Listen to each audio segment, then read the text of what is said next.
about you chewing the ice, Greg. But no, don't worry about it. So here we are for episode 5 of the Screen Devotees. Devotees.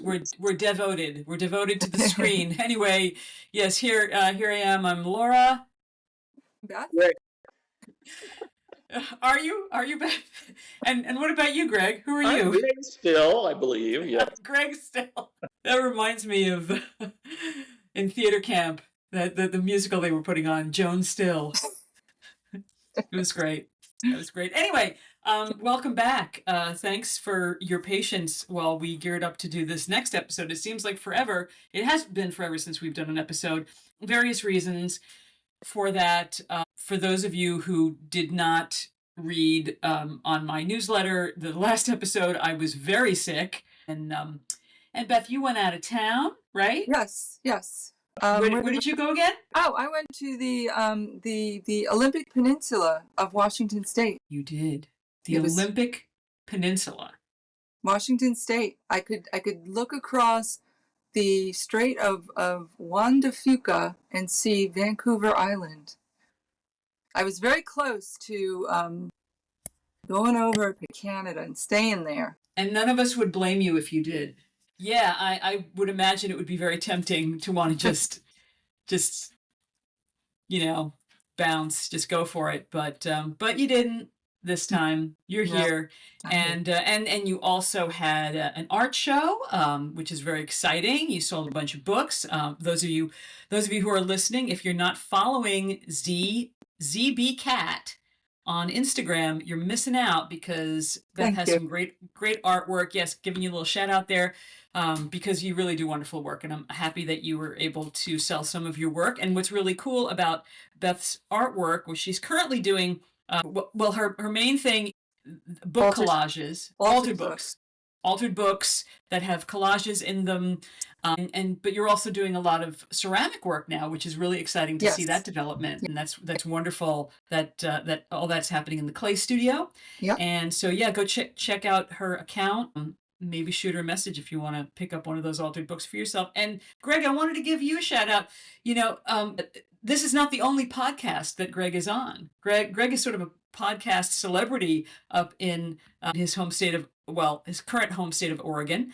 Tell us a little bit about the other podcasts that you're on. Yeah, actually, it's a community radio station and podcast. It's called Queer Dispatch. Excuse me. Queer Dispatch, yes. And we're basically a weekly talk radio thing where we discuss things about the LGBTQ community and occasional guests and just basically reach out to the community and discuss things. You can find our episodes on Spotify.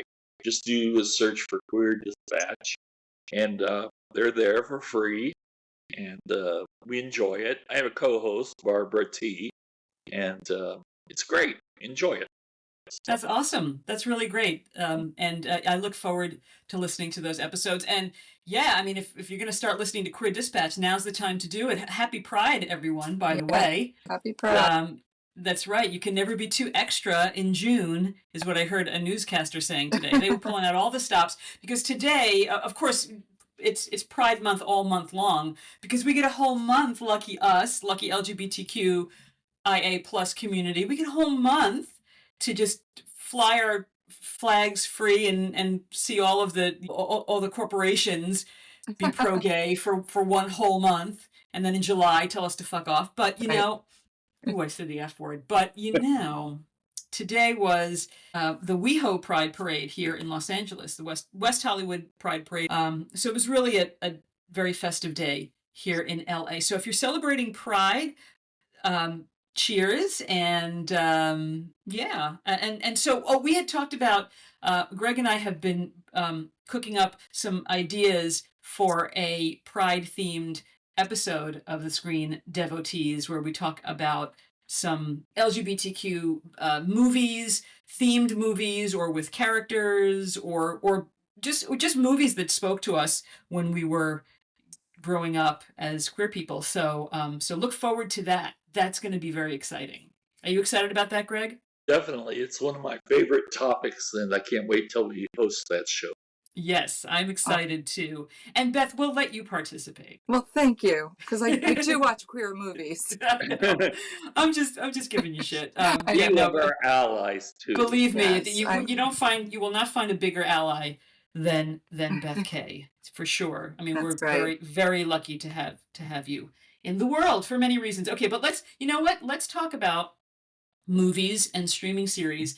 So, it's weird. It kind of feels like now that award season has died down, it feels like there's not really a lot out there to watch, and yet there's a ton out there. There's a ton of not. This is my personal opinion. A ton of not such great stuff Yeah. out there, and I find myself almost like it's homework. Like, oh, I have to watch this series now, I guess, because someone I like is in it. Mhm. And I don't know. I've been filled with a little bit of disappointment. What do you Yes. two think? Absolutely, yes. Mhm. Yeah, Yep. Yeah. yeah. A bit slow, definitely. A bit slow. We're dragging into the summer. But we were I know we were all very excited when we heard about Under the Bridge coming out, Yeah. because Under the Bridge, there's so Really? many reasons to be excited about that series, the series that was on Hulu, because of course, Nepo Baby of the Week, we have to talk about Riley Keough. Can I say one thing about her, Laura? So while You I can was say watching, all you want. well, I was watching Under the Bridge, and you might have seen the resemblance, but she looks so much like my next door neighbor when I lived in New York. And every She time I does. looked at her, I thought, it's Alana. And she kind of acted like Alana, too. And Alana, if you're listening to this, because I know you kind of fell off the face of the earth, and we miss you. Anyway, you look very much like Riley Keough. She has the same hairstyle. Yeah, Yes, she yeah, definitely same does. face, Yes, yeah. Alana. Well, now that we've mentioned her by name, someone's gonna let Alana know that we think that. But yeah, well, Alana, of course, has done her acting chops has had her acting chops in in your movie. music in a music video that Yes. we made a few years ago. So yeah, but anyway, Riley Keough has been involved with the series from from before production even began. She is an executive producer on the series. She was very involved with talking to Rebecca Godfrey, who passed away before it was released, unfortunately. But she was very closely linked to the project. So I do have to give Riley Keough a lot of credit for that. That it's not just her name and her legacy attached to the project, but also just her personal investment in the importance of the project. And then of course, Lily Gladstone, who I'll watch her do anything. Yeah, And that's in why I fact, watched it. yeah, I love Lily Gladstone. I didn't know, by the way, she did many years ago, this little sidebar, she did a series of YouTube videos that it was the two science brothers who were doing all those YouTube videos. You know who I'm talking about? No. John Green and his brother. I Oh, forget yes, his name. yes, yeah, the Yeah. writer, yeah. Right. So they did a series of videos called Crash Course. And Crash Course was like a little series of YouTube videos that was a course in something. And Lily Gladstone did a crash course. She hosted and narrated a crash course in filmmaking. That was really good. Yeah, you have to check it out. And she's so young. I think she did it in 2016. Wow. So that was long before she was on our radar as an Oscar nominee. Right. But anyway, give me Lily Gladstone in a cop uniform, and you've got my attention. Yeah. But But I found that she was just we'll talk about it. But she was just kind of moping through the whole series. Anyway, yeah, but the only let's thing talk about these bad kids. Oh, can I talk about Lily Gladstone for just a You second? can talk. Please talk about her. I was just disappointed to find out that whole role was fictionalized. It wasn't. Yeah. Yes. And so was I was Dusty. crying over that. Why did they do that? I kind of No. hated that ruined the whole thing when I found that out. I was just Yes, like, oh, yes. no. And also, Rebecca Godfrey did not talk to any of those kids until after the murder. Yeah. And it was just a little bit different too. Mhm. Yeah, But it was definitely manipulated from the original story. Yeah. Yeah, I just hate when they do that to a true story. Yes, I mean- I agree. Mm-hmm. It's disappointing. I Well, was too. Okay, so I guess we're talking about it now. So to get right into it, for those who are listening, spoilers galore. So Yeah. Under the Bridge is based on a book by Rebecca Godfrey that she wrote, A nonfiction book. a nonfiction book about a murder that happened in Canada, in the peninsula, Victoria, Canada, and these criminal teenagers, and she went back to her family home in Canada to research this book. But in the series, we have her interacting with a major character who is played by Lily Gladstone, who is. I thought you meant the teenage boy she hangs out with. Well, that's a whole. Let's put a pin in that for now. Okay. That's another thing that I can't wrap my head around. Yep. But first, let's get to the Lily Gladstone character, just to jump off of and their history. What Greg was saying. Yeah, I mean, look, I'm all for representation in television, like to see them have a little reconciliation in the ladies' bathroom. Go girls. However, she wasn't real. She was not a real character. She didn't, and in other words, she didn't really exist in the story. Rebecca Godfrey did not hook up with her ex-girlfriend when she went back home to research the story. It's a shame that Rebecca Godfrey died tragically young of cancer. She was only 53. But I would really like to know, since she was a consultant on the series, did she okay that? Did she authorize that? Did she say, let's do this? It made no sense to me. Yeah, it made no sense to me either, because it didn't really add to the story. So on the one hand, I applaud that little bit of excitement with this, because it adds a little conflict to their relationship for sure. Like their past, his physical relationship adds conflict to their current relationship, because they're sort of at odds with each other in terms of the pursuit of this case. However, I really don't like it when a movie or TV series superimposes a romantic relationship on the story where it's completely unnecessary. Yeah. We didn't need that. We didn't need that romantic. Like, why does the main character always have to have a love interest or something like that? Like, why is, I mean, and then also they kind of hinted at the fact that maybe Gladstone's character might have had some relationship with Rebecca's brother when they were younger. I got the impression that they were both queer, and that's why they were kind of outcasts. Is that what you thought? Yeah. That her brother was gay, and possibly really was too. Cam was too. Yeah, well, I mean, Cam for sure, but I got the impression the way the young actress that was playing young Cam was interacting with Gabe was that she kind of, like, they were friends, but she kind of liked him. Like, she had a crush on him. I didn't get that. I got. I didn't get that. What did you think, Greg? They kind of did it both ways. I kind of felt like she was kind of in love with the brother, but also that the brother was gay, too, and that's why he offed himself. I don't know. It was just possibly, really... and we don't even know if it was a suicide. He fell. We don't know. Yeah, we don't know. That was or whatever. We don't know. That was also left up in the air. I wonder if that's true too. Did Rebecca Godfrey? Did her brother die tragically at 16 years old? Yeah, he did die. So that was part of her book. Unfortunately, the book is on hold at the Los Angeles Public Library for about 16 weeks, thanks to the series. So I don't know. I haven't read the book. I read the first chapter. I don't know if I want to read it. I mean, the parts where Riley playing Rebecca is reading passages of the book, and I know that those were taken from the book.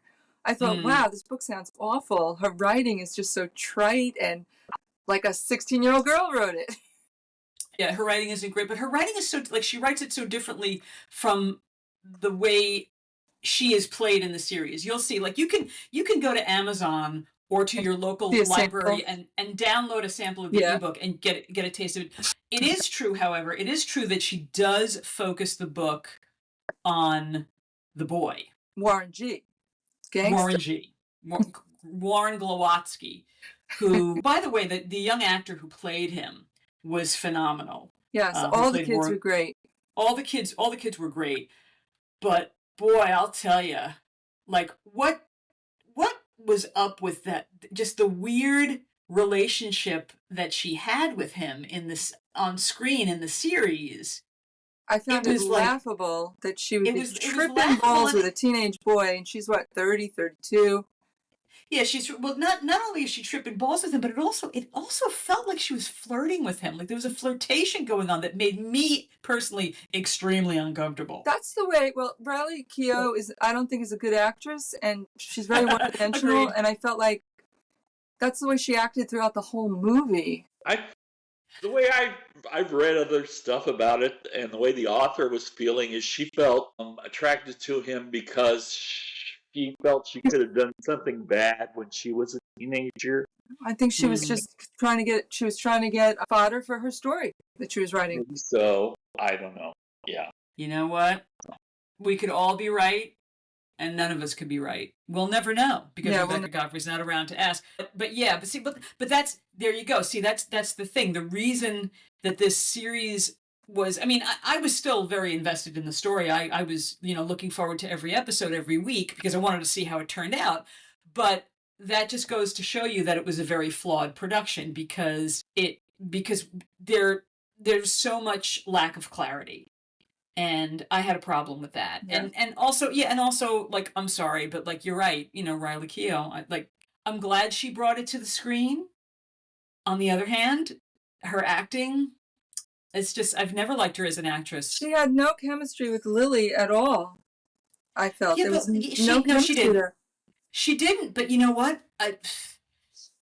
Lily Gladstone, if you're listening to this, which you're probably never going to, please don't hold this against me. Please don't let this stop you from picking me up after work on a horse.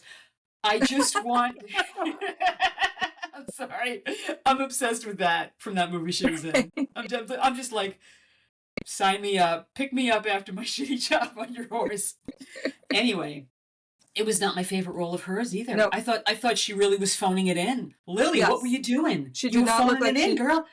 She was enjoying this at all. It was very flat. It was very one-dimensional. She's scowling through the whole thing. Yeah. She was just pissed. Go see Unknown Country if you want to see a great Lily Gladstone role. I saw her in that. Yes, she was great in that. Unknown Country was great, and also the one with the women that you just referenced, Laura. She was very good. Uncertain Women. And did you know, by the way, a little off topic, but did you know that in the short story that because Uncertain Women is 3 short stories that were brought to the screen. Right. In that short story, her character was male. Did you know that? I'm so glad that they made her a woman. That's great. Yeah, or sort of like I don't know, sort of non-binary. It works better. It works better that way. It works so much better. I'm sorry. The two things I'm obsessed with about that was not only her and picking up Kristen Stewart on horseback, but Kristen Stewart. Greg, I don't know if you've seen this. You gotta see the last 30 minutes of this movie if you'd see nothing else. Yeah, just watch the last story. Just watch the last vignette. But Kristen Stewart in the diner wiping her mouth with the unwrapped napkin.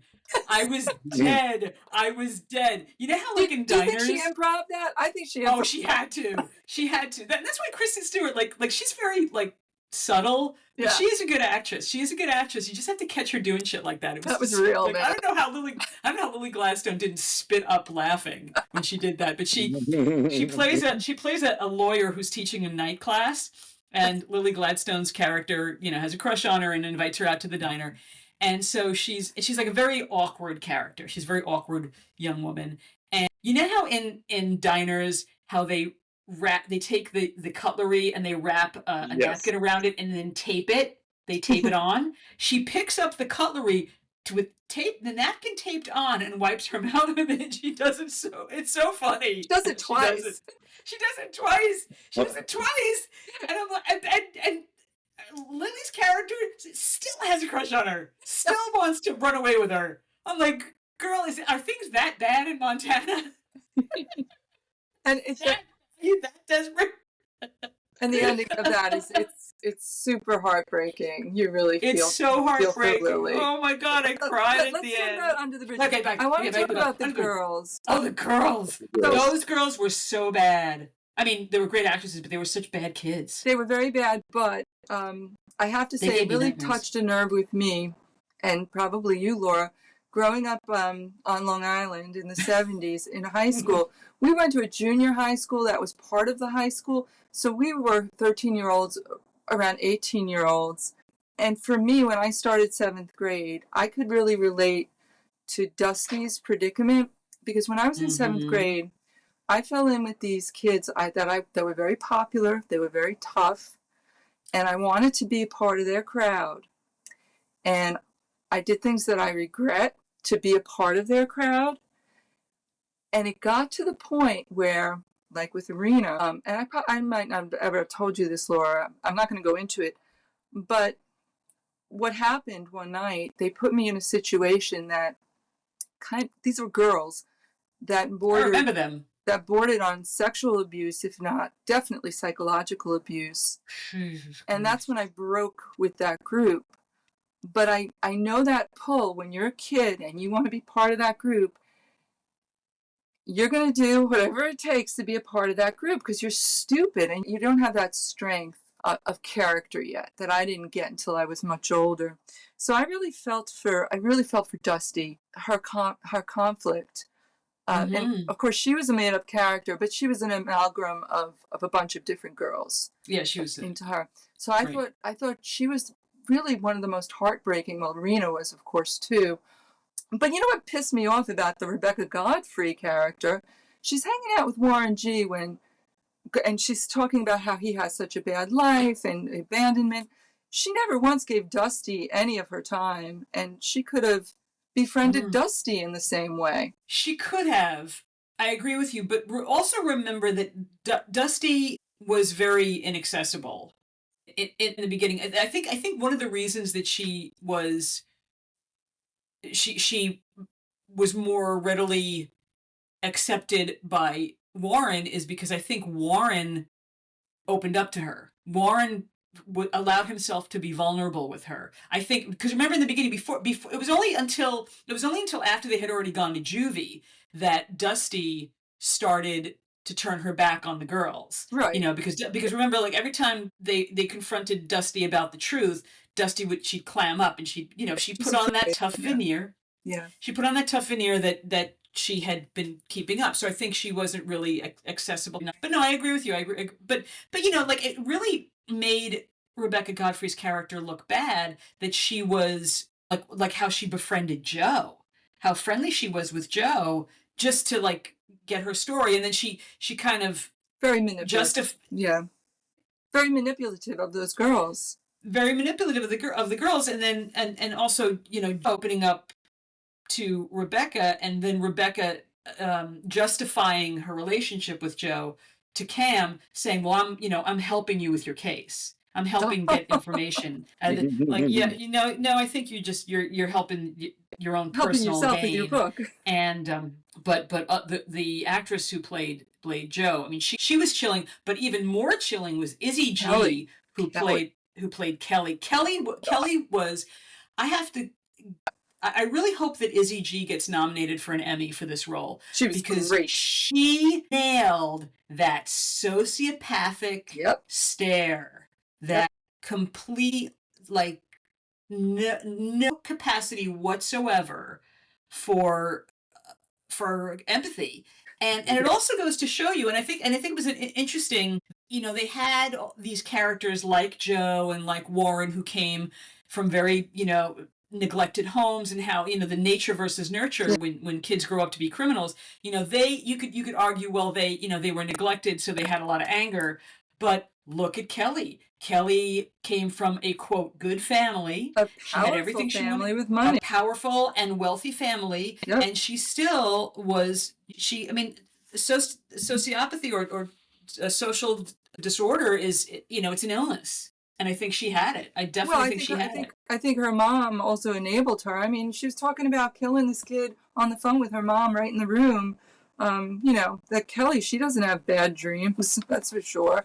No, not at all. And the shoes. Hey, her mom, the shoes. Yeah, that was. I'm not going to ask her about the shoes. So her mom was just turning a blind eye to it, and maybe her mom was afraid of her. I don't know. She's pretty frightening, that girl. And I knew girls like that in high school. So did you, Laura.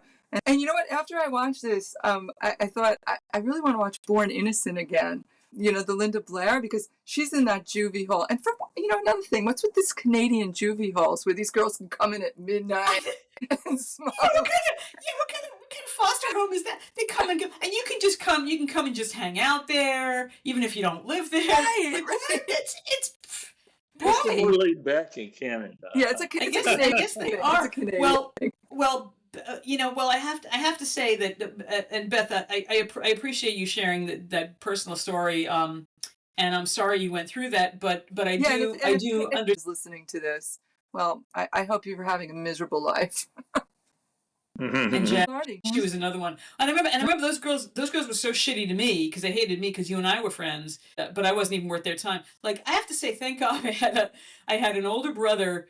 Craig, if you're listening, I had an older brother who, if anybody bullied me, he would just come up to school and they would scatter like rats because he was like the most feared guy in town. He was tough, yeah. He was, yeah. Well, he had his own rap sheet, but anyway, but it's like I knew those kids. Those kids were, I don't know what it was about kids on Long Island, but those kids were awful. Those girls, they would cut a bitch like it wasn't nothing. Yep. And their mothers probably did too.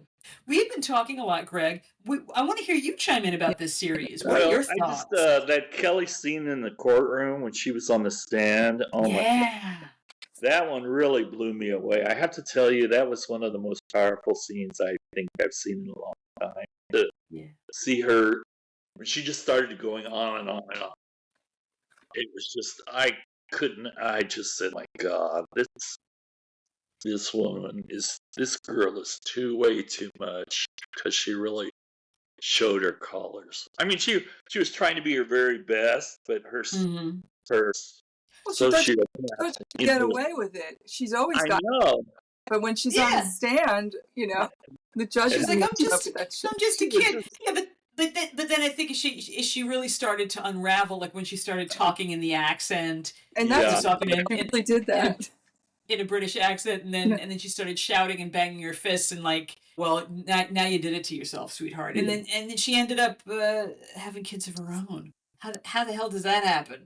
But ultimately the story was told, and it doesn't seem like there are any answers. Like, I like a resolution, like a little bit of a resolution. But it was sweet that Cam went to find her real family, but still there was no real resolution. I mean, I guess the resolution is Rebecca Godfrey wrote her book. Yeah. And she got a big ad in the newspaper. Right. in the New York Times book review or whatever that was supposed to be. Right. And, I was disappointed. I wanted it to be better than it was, and it wasn't. Look, if anybody wants to see a perfect movie about bullying girls in a halfway house, it's free. It's on Prime for free. Born Innocent, Linda Blair, 1974. And it's pretty real. It is pretty real. I remember us watching that when we were kids. We should have a watch party for that if it's free on Prime. We definitely should. Yeah. Well, maybe we'll set that up. But yeah, a TV movie of the week or something. It was. It was like it was one of those like weeknight movies. Yeah. It was pretty graphic. Yeah. I was thinking. I know I'm kind of going off on a tangent here, but I was thinking I wanted to bring this up during our podcast here. Thinking about how much content there is to watch out there. There's so much content to watch. There's so many streaming channels.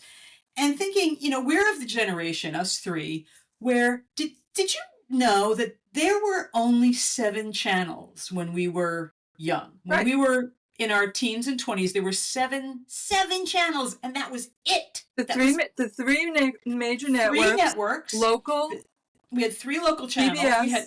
We had 5, 9, and 11, which all they did was show reruns. Yeah. And PBS, and then we had that one other. Do you remember Channel 21? Yes, it's still around. Yeah, it was UHF. We had the UHF stations that wouldn't even come in all the way. They were like all fuzzy. And do you know what we're talking about, Greg? The UHF. Yeah, I know what you're talking about. Yeah, right. And that's when you had event TV, event shows like Roots. Everybody watched Roots. Everybody watched the last episode of MASH. Everybody, it was event TV. Now we don't have event TV anymore. No. Yeah, because those there's series just were too like much. there's too much. We can't keep up with it. And we're all watching different things. Yeah. Yeah, because we're trying to find something decent, but you know, and it's all crap. But you know what? That brings us to the next. Does anyone have anything else they'd like to say about Under the Bridge? No, No. I just want to say I love the actress Archie Punjabi, who played Reena's Yes. mom. I thought she was excellent, really good. That's all. I love her. I think she's wonderful. Greg? No, I think we basically covered it. It kept my attention. I was wondering what was going to happen from episode to episode. So. And then it would happen, and then I'd be like, oh, And, well, maybe the next episode will be better, and it never was. It never. and unfortunately, I watched week to week. That really dragged it out. Yeah, me too. I binged it in the nights. Well, speaking of binging, now, Greg, I know you haven't watched. Beth and I had watched a PBS series called Maryland, and it was only 3 episodes. So if you ever feel like you got nothing better to do and you want to watch a well acted PBS series, Maryland was pretty good. Now I know that Beth and I were both drawn to it because it stars and also was co-written by Saran Jones, who we both love. And Saran Jones, I got to tell you, how does she not age ever? She looks exactly the same. Oh, You look at series. I remember watching a series she had done decades ago called She was in a Scott cop Bailey. Yeah. Scott and Bailey. She Scott looks Bailey. exactly the same. She's went from Scott and Bailey to Dr. Foster to Gentleman Jack, Right. and now this series, and it looks like she was the same age throughout. It's very strange, but we do love her. Yeah, we do love our she's Saran. And so this was a series that, like I said, 3 episodes. It was a drama. Takes place on the Isle of Man. Yes, I want to move there.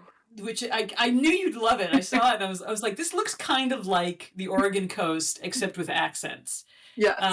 Yeah, and I, you know what I didn't know, and is one that, taxi driver in the whole place. who happened to be single and cute. Yeah, lucky right. for Eve Best's character. Right. So Saran Jones and Eve Best are the 2 leads. They play sisters who don't have the closest relationship. Saran Jones is mom. Has she has a couple of kids, and then she has her husband who's sort of like, an asshole. Kind of a jerk. Yeah, he's kind of a jerk. He loves her, but he's kind of a jerk. He's kind of like lets her, everything falls on her. And then Eve Best is the sister who's got the successful career. She's an attorney, and she's a cancer survivor.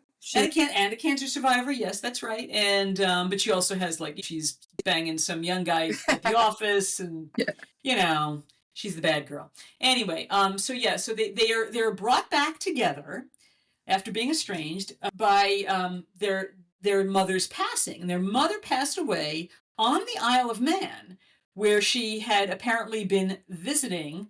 And they're like, let's ask Da if he knows why she's been there. And their father has no idea what she's been doing. She's just been going there on the weekends. She was supposedly going to be in Scotland, and then they found out they found her dead on the beach. It was shocking news. And then the story unravels from there, right? Yeah. And so the story is about secrets. Mom had secrets, but through uncovering Mom's secrets, the sisters become closer together. Yeah, it's a sweet story, and it's a very sweet story. And one sister becomes more like the other sister. Like Saran Jones becomes a little wilder, and Eve Best settles down a little bit more. And they have this one cab driver for the whole island. And I didn't know that the Isle of Man is like its own municipality. It's like not technically part of the UK. I mean, it's part of the UK, but it's not. It's like, I don't know, it's like Puerto Rico. And so there's this one cab driver, and whenever they're having an argument, the cab driver pulls up to pick them up. So only cab driver on the island, are ya?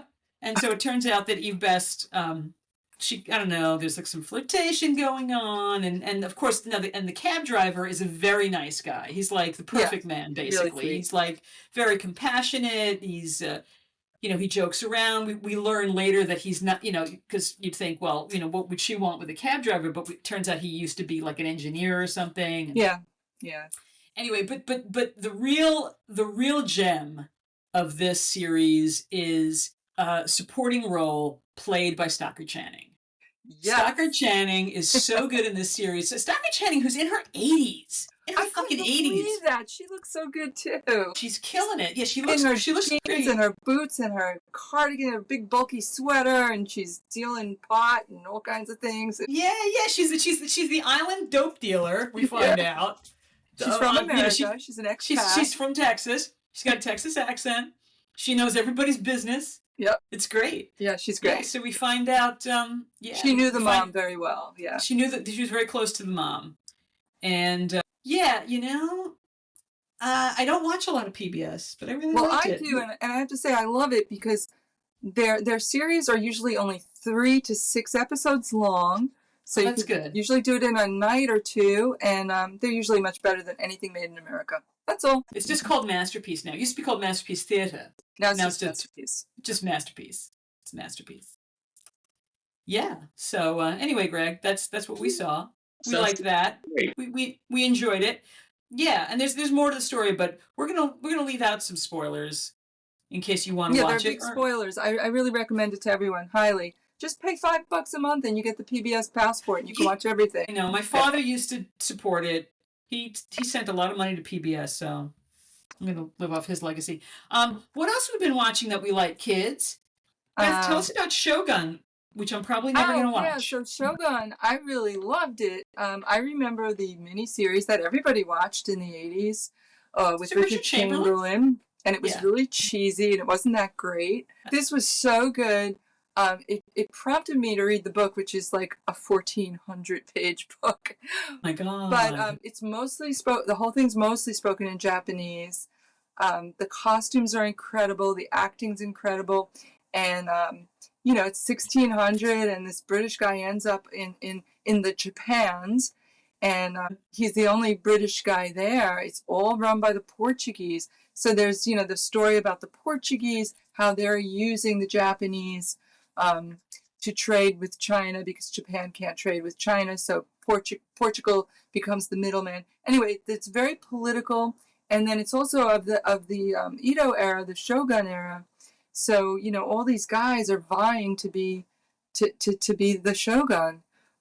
Excellent acting, kick-ass women in it, because women were samurais too, and so they got the same kind of training the guys did. And I thought it was authentic. It was filmed in British Columbia, but it really looked like Japan. They did a great job. They put a lot of money into it. The lead, Hiroyuki Sanada, played the lead guy, the man who would be Shogun, and Anna Sawai played Mariko, just this gorgeous kick-ass samurai. And then the British guy, he was my least favorite character. I forget who played him, but anyway, the story's really about him. But it's very good, and I highly recommend it. And I think that's FX. And you learn a lot about Japanese culture, especially about seppuku, which is suicide. Yeah, suicide, killing yourself. And I didn't realize that there are many reasons in the culture to do it, and they do it a lot. Okay, I'm not going to say anything else. Go see it. It's very good. I watched the trailer, and I'll always give the trailer a chance. I apologize for the sound of tap shoes. A certain choreographer is pacing around waiting for me to feed him. So I looked at the trailer, and after having trained in the martial arts for so many years, I'm kind of like, there's a lot to unpack with that. I mean, I love training. I love training, but you know, because you trained with me. I mean, I love training in the martial arts, but there was also, like, we were expected to behave like we were living in Japan, and it was just like, I'm surprised that we weren't told to commit seppuku. Well, I was jokingly told that, if we were in Japan, like, we're not. Anyway, but that's a whole other story. So I kind of wanted to avoid it for that. And then I watched the trailer, and I did notice that the British guy who was the lead, he's really annoying. He really turned me off. It seemed like his level of acting wasn't on par with the other actors. But I did take notice of the woman. Tell me her name again. Anna Sawai or Sawai. Anna Sui, she really stood out. She Yeah, was really she's really good. fantastic. Yeah. So so I don't know. Maybe I'll give it a Mm, chance. But it's like I gotta finish a series. Like my problem is I watch 2 or 3 episodes of a series and I don't go back to it. mm. Which is we could spend a whole podcast episode talking about series that we just We couldn't didn't bring finish. ourselves to. Yeah. We didn't finish. But I mean, if it prompted you to dive into that big old book, that tome of a book, it must be good. Yeah. So I will take your word for it. Greg, have you seen it? No, I haven't. It's on my list. I'll get to it. Well, what have you seen that you saw a movie that you really recommended? Yeah, I really liked the great Barbara Little. It's a movie starring Jessica Lange on Max. She plays an aging Broadway star who's practicing, or they're doing rehearsals for The Cherry Orchard, which I love that play. I've seen it like 10 Yes, times. it's a great one. And unfortunately, she's getting dementia, and she has a daughter, and there's the thing that she's got a lot going on in her life, and it's just an exploration of like behind the scenes theater, and so I think it attracts a lot of theater geeks, like I was in high school, and it just brings a lot of different things related to the theater and aging and dementia. A lot of different aspects of life are brought into it and relationships, and I cried a little bit through it, and it just was a great film, great little film, and I just love Jessica Lange anyway. Yeah, she's great. Well, thanks for that recommendation. I definitely want to see it, especially since you said it talked about, of course, the theater. Of course, I love anything about the theater, but yeah, but I would think that must be so. I mean, well, dementia's heartbreaking no matter how you slice it, but I would think for an actress getting dementia, you probably notice it Yeah, this is very. sooner than maybe some other people would, because memory is such a big part of acting, and how heartbreaking that must be. Jessica Lange, I'm telling you, she's another one who's still at it, still with these great roles. She had a pretty decent sized supporting role in the Truman Capote and the Swan series. Good for her. I mean, this is a new release, right? Yeah, it just came out like June. What? End of the month, last month. May 31st. May 31st. Yeah. Yes, I can't think what month. It's just so wonderful to see all of these. You think about how in 1945 they almost didn't cast Joan Crawford because she was 40 years old. She just turned 40. Right. And now it's just like this wonderful banquet of roles for older actresses. And when I say older, I mean like over 60. Older actresses that are just just wonderful, wonderful roles. And it's really nice to see that leading roles, not supporting roles where there's somebody's mom or aunt or what have you, but and just roles where they can be sexy, and they can be the main character, and they can carry the story, and it's just it's really fabulous. Well, thanks. So the name of it again is The Great Barbara Little. The Great Barbara Little. I saw ads for that on Max. Yes, on Max. I tuned into Max on Max. That's great. Well, thanks for that recommendation. That sounds great. That sounds wonderful. Well, I guess I'll wrap it up with my recommendation, which is an earlier recommendation because I was kind of disappointed with it a little bit, but still, talk about older actresses. Okay, Palm Royale. Got to talk about Palm Royale, which is on Apple TV. Because I mean, look at the cast. You've got Kristen Wiig. You've got Allison Janney. You've got, is it Janney or Janie? I don't know. Janie. You've got her, Janie, Allison Janney, who's over 65. You've got Carol Burnett, who's like 85 in her 80s, who I will go so far as to say she's probably the best thing in it. Oh, good. She is I haven't seen it yet. Phenomenal in this. And then you also have Ricky Martin doing a much better job, really, because I've never seen him act. Much better job than I expected in a major role. He's great in this and looks fabulous. So it takes, I won't give too much away, but of course it takes place in Palm Beach in 1972, I think, or 1969. Takes place in 1969. But there are a couple of anachronisms with the soundtrack. They have a couple of songs from the early 70s they threw in there, and I'm like, oh, there's one Buffy St. Marie song. You'll know it when you hear it. That just haunted my dreams. It was awful. Why they couldn't get the rights to something better, I don't know. But I digress. Anyway, so Kristen Wiig is the lead, and she plays a woman who is trying to break into I had no idea that Palm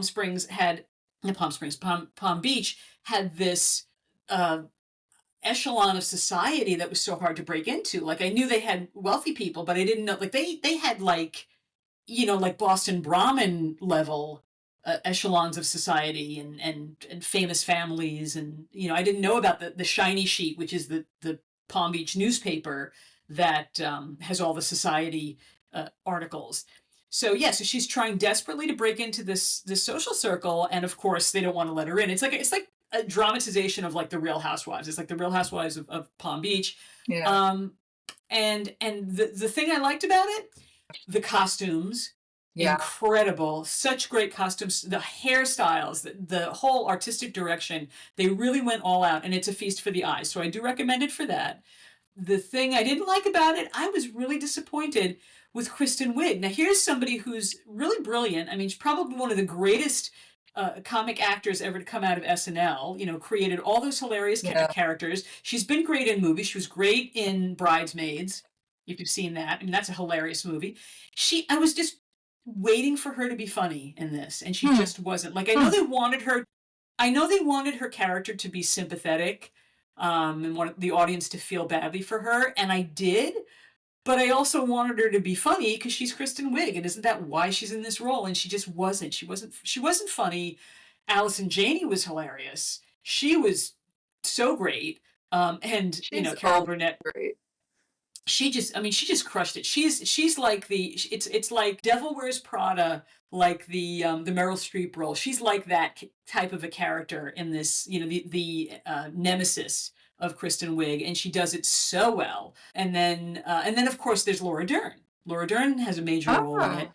And it's sweet. She has a couple of scenes with her dad, with Bruce Dern, her real life dad, Bruce Dern, who plays her dad in the show. Oh, great. And it's, you know, it's good, but the story has issues. And then I won't give away the ending, but let's just say the last episode was clearly designed for another season. Like, they left so many cliffhangers and so many loose ends that were not tied up neatly, that you know that they have to have a second season.